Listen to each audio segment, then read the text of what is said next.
पश्चिम बंगाल में रिलीज नहीं हुई film the Bengal files. Bengal files पर घमासान, बीजेपी ने ममता बनर्जी पर बोला हमला।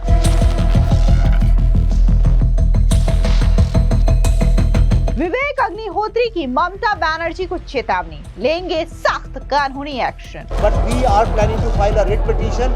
सुवेंदु अधिकारी ने कहा, हिंदू नरसंहार के बारे में सबको पता होना चाहिए। और नोआखाली नरसंहार ये वर्तमान पीढ़ी को जानना चाहिए।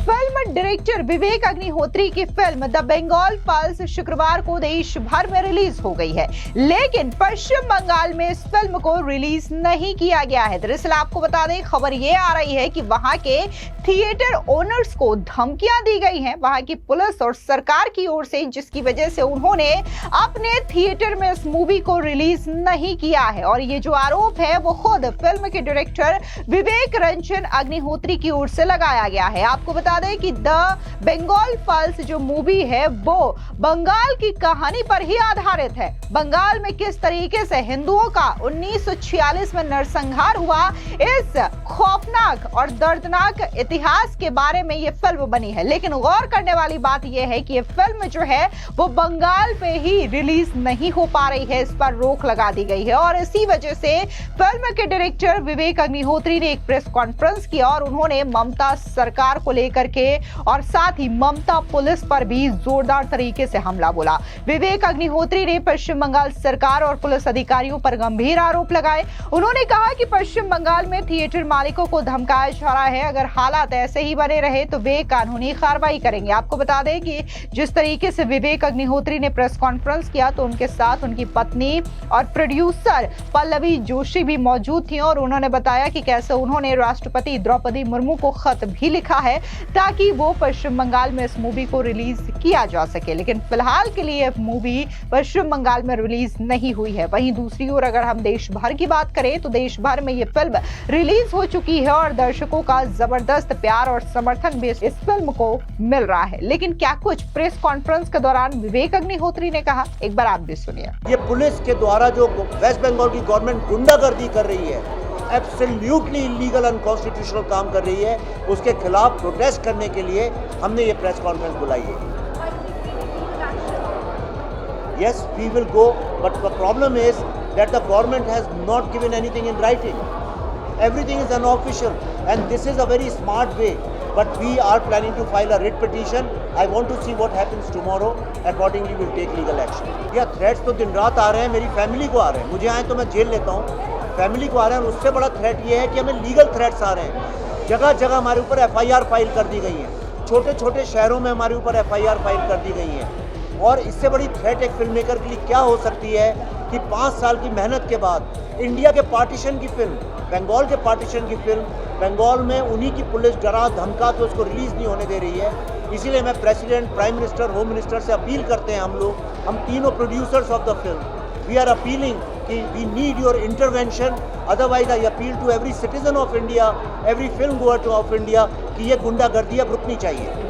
मैंने आपको बताया कि द रीज़न इज़ वो, जब हमारा ट्रेलर रोका गया था, जिन लोगों ने रोका उन्हीं ने मुझे बताया कि रीज़न ये है कि फिल्म जो है हिंदू जेनोसाइड की बात करती है। But the problem is direct action day और नोआखाली में हिंदू जेनोसाइड हुआ था, इसलिए तो पार्टीशन हुआ था। और आपने जो सवाल पूछा कि ममता बनर्जी जी ने कॉन्स्टिट्यूशन की ओथ ली है कि वो हर सिटीज़न के फ्रीडम ऑफ स्पीच को प्रोटेक्ट करेंगी। मैंने जितने भी टॉप जर्नलिस्ट हैं अभी इंटरव्यूज़ में दिल्ली में, उन सबसे बोला है और आप सबसे कह रहा हूँ, अगर आपके पास नंबर है ममता जी का, मैं अभी फ़ोन करने को तैयार हूँ। वो इस फिल्म को देखें, हमसे डिबेट करें, बहस करें। पर ये तो उन्हीं की फैमिली की कहानी है। लेकिन उनका डर ये है कि अगर ये फिल्म आ जाएगी तो उनका जो लॉयल वोट बैंक है वो एक्सपोज हो जाएगा, उनकी जो सिनिस्टर पॉलिटिक्स है वो एक्सपोज हो जाएगी। और हिंदू जेनोसाइड का किस्सा जब सामने आएगा तो उनको एक स्टैंड लेना पड़ेगा। एंड वो पॉलिटिकल रीज़न से कर रही है। बट आई थिंक ये एक फिल्म है, इसको दिखाना ही चाहिए। ये बंगाल के दर्द, भारत के दर्द की कहानी है। सबसे पहला मैं ये एक्शन ले रहा हूँ। मुझे लगता है भारत का जो मीडिया है वो काफ़ी आवाज़ उठाता है, अलग तरह से बिहेव करता है। सबसे पहला एक्शन है, मैं आप लोगों के मार्फत वर्ल्ड तक ये बात पहुँचाना चाहता हूँ कि भारत के नाम पे इतना बड़ा कलंक लगेगा अगर भारत के पार्टीशन की फिल्म को बंगाल में बैन किया गया। क्योंकि बंगाल का 2 बार पार्टीशन हुआ है, 1905 में, 1947 में। तो सबसे बड़ी बात यह है, जो अनडेमोक्रेटिक इलीगल गुंडागर्दी है, इसके खिलाफ मैं मीडिया के थ्रू सबसे पहले आवाज उठाना चाहता हूँ। वहीं दूसरी ओर अब इस मूवी के बंगाल में रिलीज ना होने को लेकर के सियासी घमासान भी शुरू हो चुका है।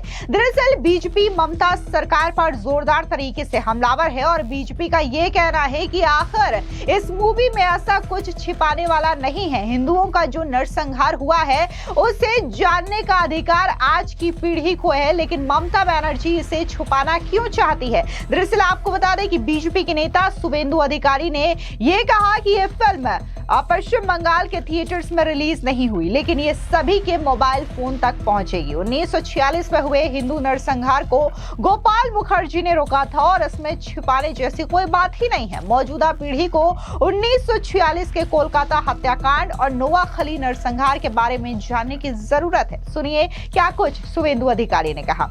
लेकिन बंगाल में नहीं हुआ, बंगाल में सिनेमा नहीं होगा और मोबाइल में चला जाएगा बंगाल फाइल्स। 1946 में हिंदू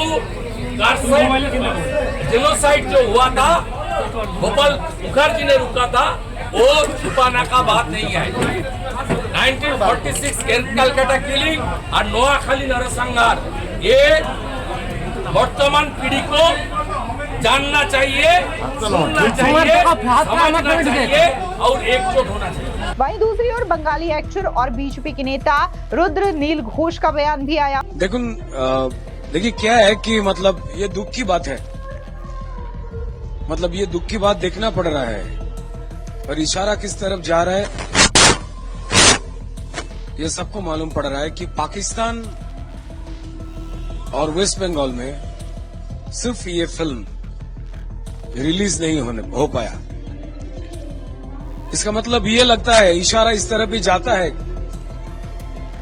कि जो लोग पाकिस्तान को चला रहे हैं वो लोग इस कड़वा सच से बचना चाहते हैं और बंगाल जो चला रहे हैं एडमिनिस्ट्रेटिव वे से, जो शासक दल है, उनका भी सुर कहीं ना कहीं ये बंगाल फाइल्स फिल्म को लेकर, यानी एक छुपा हुआ सच को लेकर और छुपाने के लिए वो लोग एक ही लाइन पे खड़े हैं। यही तो दिख रहा है ऊपर से।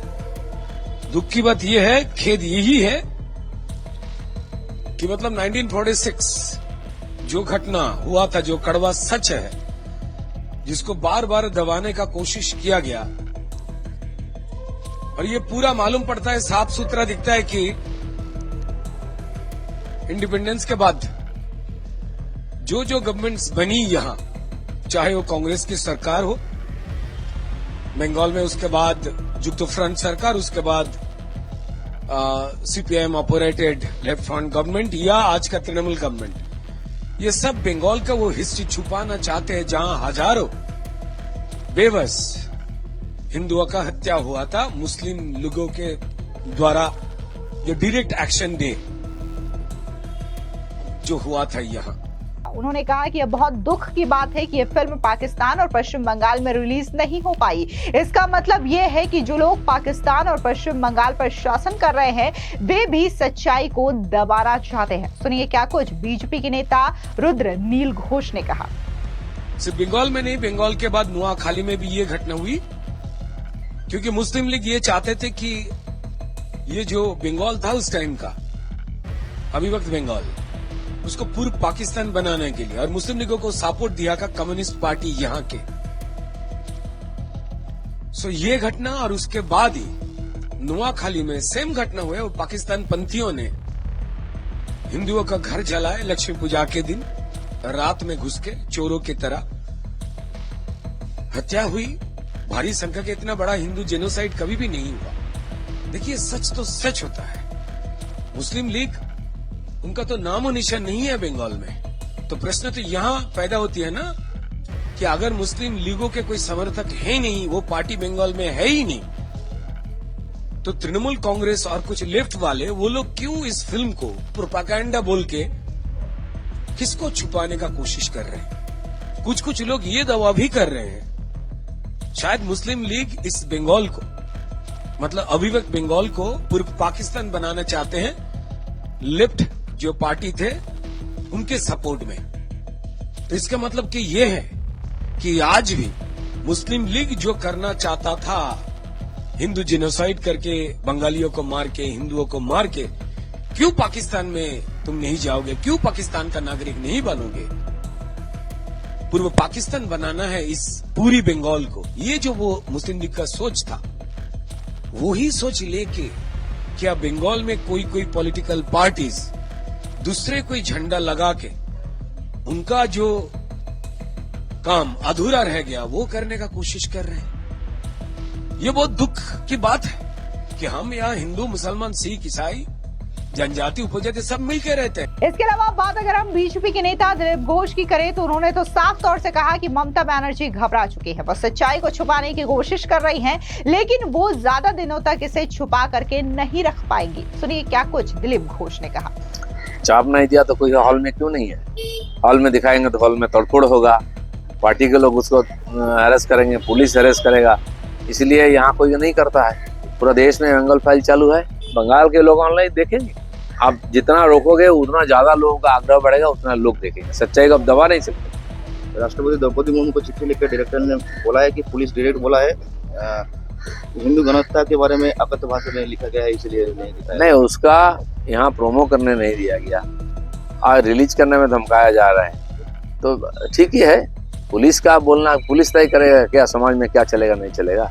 जो यहाँ गणहत्या और महिलाओं के अत्याचार हो रही है वो चीज रोक नहीं पुलिस पा रही है, अब वो फिल्म को रोकने है, सच्चाई दिखा रहा है। जो दरअसल आपको बता दें कि बंगाल फाइल्स जो मूवी है वो बंगाल में हुए नरसंहार पर आधारित है। ऐसे में सवाल ये उठ रहा है कि आखिर पश्चिम बंगाल की मुख्यमंत्री ममता बनर्जी को किस बात का डर सता रहा है कि वो लगातार थिएटर मालिकों को धमकी दिलवा रही हैं कि ये फिल्म पश्चिम बंगाल में रिलीज न करवाई जाए। और इसी सवाल को लेकर के विवेक अग्निहोत्री ये कह रहे हैं कि ये जो तमाम चीजें की जा रही है वो अनऑफिशियल तरीकों से की जा रही है। अगर वो मूवी को देखने के बाद बैन लगाए तो हम उस पर बात कर सकते हैं, डिबेट कर सकते हैं, हम अपने तर्क दे सकते हैं, लेकिन जिस तरीके से थिएटर के ओनर्स को धमका करके हमारी फिल्में पश्चिम बंगाल में रिलीज नहीं करवाई जा रही है, यह पूरी तरीके से गलत है और अगर जरूरत पड़ी तो हम कानूनी एक्शन भी लेने को तैयार है। तो भाई दूसरी ओर बीजेपी के तमाम नेता इसको लेकर के ममता बनर्जी पर हमलावर है। उनका कहना है कि आखिर ममता बनर्जी इतना क्यों घबरा रही है। इस मूवी में तो सच्चाई है जो कि आने वाली पीढ़ी को पता होना चाहिए कि आखिर अगस्त 1946 में कोलकाता और पश्चिम बंगाल में क्या कुछ हुआ था। तो वहीं दूसरी ओर जिस तरीके से यह फिल्म थिएटर्स में रिलीज हुई है, दर्शकों का भरपूर प्यार इस मूवी को मिल रहा है। दर्शक जो है इस मूवी को काफी ज्यादा पसंद कर रहे हैं और जो खास तौर से बंगाली हैं, बंगाली हिंदू हैं, वो भी इस मूवी को काफी ज्यादा प्यार और समर्थन दे रहे हैं। इस बीच कई सारे लोगों ने इस फिल्म को ये कहा है कि ये फिल्म एक फिल्म नहीं बल्कि असल आईना है कि आखिर पश्चिम बंगाल में क्या कुछ 1946 को हुआ था। इतना ही नहीं, लोगों का ये कहना है कि ये फिल्म के सीन्स ऐसे हैं जो कि काफी ज्यादा दिल को झंझोर देने वाला है, रूह कपा देने वाला है। आपको बता दें कि मंगलवार को पल्लवी जोशी ने भारत की राष्ट्रपति द्रौपदी मुर्मू को एक खत भी लिखा था। इसमें उन्होंने पश्चिम बंगाल में फिल्म की रिलीज के लिए सुरक्षा की मांग की थी। उनका कहना था कि पश्चिम बंगाल में फिल्म पर अनौपचारिक प्रतिबंध लगाया जा रहा है। सत्ताधारी पार्टी के कार्यकर्ताओं की धमकी की वजह से थिएटर्स में इसे अपने यहां लगाने से मना कर दिया जा रहा है। आपको बता दें कि द बंगाल फाइल्स विवेक अग्निहोत्री द्वारा निर्देशित 2025 की हिंदी पॉलिटिकल ड्रामा फिल्म है जो कि उनकी फाइल्स ट्रायोलॉजी की अंतिम कड़ी है। ये 1946 के ग्रेट कोलकाता किलिंग्स और नोआखली दंगों पर केंद्रित है, जिन्हें हिंदू नरसंहार के रूप में भी दर्शाया गया है। फिल्म में मिथुन चक्रवर्ती, अनुपम खेर, पल्लवी जोशी और शाश्वत चैटर्जी जैसे अहम किरदार हैं। ये फिल्म इतिहास के दबाए गए अध्यायों को उजागर करती है जो कि काफी ज्यादा रूह कपा देने वाली है। फिलहाल इस पूरी खबर पर आपकी क्या राय है, कमेंट सेक्शन में जरूर बताएं। धन्यवाद।